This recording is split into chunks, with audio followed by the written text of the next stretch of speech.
आप सब ने cause of action, subject matter, relief, ये सब बहुत सारे अलग अलग तरीके के कॉन्सेप्ट सुने होंगे। When ever a case is filed आपको कॉज ऑफ एक्शन प्रूव करना होता है। But exactly cause of action का मतलब क्या होता है? हाउ विल यू डिटरमाइन कि कॉज ऑफ एक्शन अराइज हुआ है कि नहीं हुआ है? ये सब कभी कभी कुछ कुछ कंफ्यूजिंग हो जाते हैं। So hello everyone, I am Sania and welcome to my channel Legal Ease. I'm going to teach you about different concepts used in CPC within the Bare Act or outside the Bare Act to make a better understanding about the CPC. तो शुरू करते हैं हम सबसे पहले cause of action को समझने से. Cause of action, so I'll just share my whiteboard with you so that it will be easier for you to understand. Okay, cause of action basically बहुत सिंपल और प्लेन लैंग्वेज में अगर हम समझे तो उसका मतलब है the right infringement of a legal right. जैसे जब भी आपकी कोई लीगल राइट इन्फ्रिंज होती है तो आपका कॉज ऑफ एक्शन अराइज हो जाता है. बट द थिंग इज, जब भी आपकी लीगल राइट इन्फ्रिंज होती है और कॉज ऑफ एक्शन अराइज होता है, what do you have to do और प्रूव इन कोर्ट? तो उसके लिए हम पहले समझते हैं कि किस तरीके से आप कॉज ऑफ एक्शन को शो करोगे. अभी you are living in your property. फिर for some time you went out to one of your neighbor, to any one of the person, not your neighbor, to meet any one of your relative, and then when you came back you found that another person is living in your property. Now you are disturbed with that key, how this another person can live in my property. So what will you do? You will go to the court. You will say कि मेरा property है and somebody else is living in that property who does not have the authority to live in my property. Court आपसे पूछेगी that what is the cause of action, because you have to mention the cause of action in your plaint. Without the cause of action, the plaint is considered as not proper and it can become a ground for rejection of your plaint. Cause of action क्या होता है? First of all, उसमें उस person को plate में क्या proof करना है? that there is a right and that right should be a legal right. कि मेरे पास एक legal right थी and in addition to that I have faced a violation of that legal right. ये दो चीज अगर आपने प्रूव कर दी, that means a cause of action is arise. Black law dictionary के हिसाब से अगर आप देखोगे, it says whenever a right has occurred which gives you the whenever a legal right is there which has violated and gives you a right to approach to the court, that is a cause of action. But हमें court में क्या prove करना पड़ता है जब भी आपकी कोई राइट इन्फ्रिंज होती है? कि पहले तो मेरे पास एक राइट थी and then there was a violation.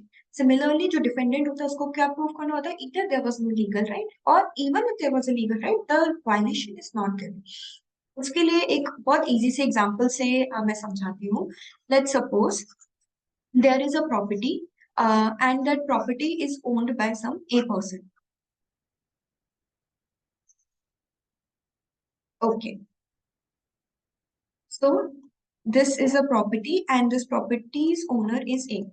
Now A has died and his son lives somewhere else, B, who comes back to the property on after 2 years. After 2 years, when he came to the property and he saw the property, he found that some person C is living in this particular property. Now B says that this is my father's property, so you should leave the property. But she is not ready to leave the property. Now what will B do? B first of all will go to the court. Okay. What will he say? He will say that the property is my property. How? So what he has to prove? That he had a legal right over the property. So he has to prove the ownership of the property and the right to get possession over the property. How will he prove that? He will say, first of all, that my father, so there is a sale deed which proves the property was bought by my father A.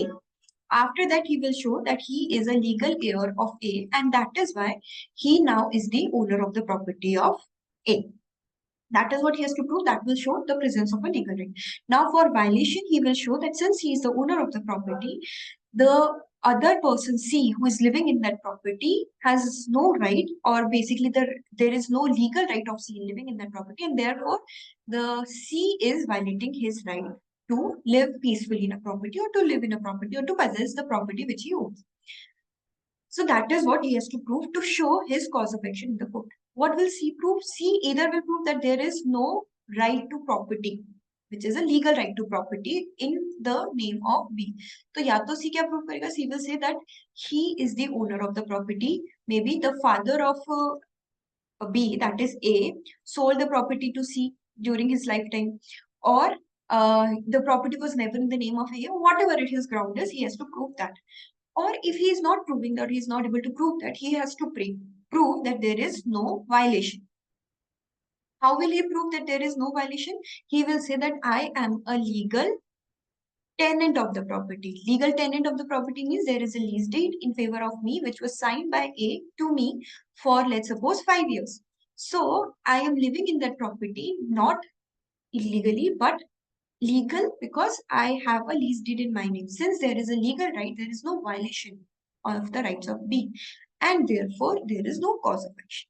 So either you prove the cause of action by proving you have a legal right on the violation, or you disprove it by saying the other person do not have the legal right, or there is no violation even if the legal right exists.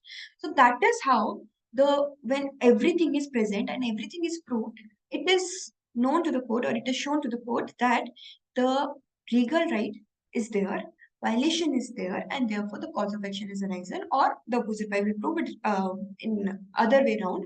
And that is how the court ultimately, by taking all the evidences, decide which one is saying the truth and then give decision about it. This is a very basic concept. Nobody explains, or is at least in CPC it is not explained, but it is the basis of whole case when you file it in the court. Like this, there are a lot of other concepts that we will discuss in detail, and the concepts that are mentioned in CPC in detail in this particular channel, LegalEase. If you are interested in knowing more about it, and if you are interested in knowing the cases, in knowing the details about it, please follow my channel and keep commenting, keep posting if you want me to make such videos more. Thank you.